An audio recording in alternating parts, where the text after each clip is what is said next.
Hello friends, ఈరోజు అయితే cabbage curry తయారు చేసేసుకుందాము. క్యాబేజీ ఎవరికైతే ఇష్టం లేదో వాళ్ళకి ఒక్కసారి వండి పెట్టి చూడండి. వాళ్ళు ఇంకొక ముద్ద ఎక్స్ట్రానే అడుగుతారు, లేకపోతే మళ్ళీ ఈ కర్రీని తయారు చేయమంటారు. సో ఇక్కడైతే నేను క్యాబేజ్ని ఇలాగా సన్నంగా కట్ చేసేసుకుంటున్నాను. ఇక్కడైతే నాకు 2 cups ఆఫ్ క్యాబేజీ తరుగు అయితే తీసుకున్నాను.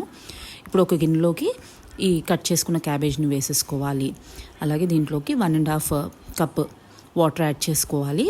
యాడ్ చేసుకున్న కొద్దిగా ఉప్పు, అలాగే కొద్దిగా పసుపు వేసుకుని మొత్తం అంతా కలిపేసుకుని స్టవ్ వెలిగించుకుని 5 to 10 minutes మనం మూత పెట్టి ఉడకనివ్వాలి. మూత తీసి చూద్దాము. మనకి క్యాబేజ్ కొద్దిగా సాఫ్ట్గా కుక్ అవుతే సరిపోతుంది. ఇప్పుడు స్టవ్ కట్టేసుకుని మనకి నీరు లేకుండా క్యాబేజ్నంతా మనం స్ట్రెయిన్ చేసేసుకోవాలి.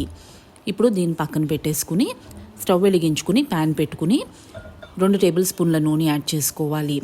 ఇప్పుడు దీంట్లోకి ఆవాలు, జీలకర్ర, మినప్పప్పు, శనగపప్పు వేసుకోవాలి. అలాగే 2 ఎండుమిర్చి కూడా వేసుకుని వేయించుకోవాలి.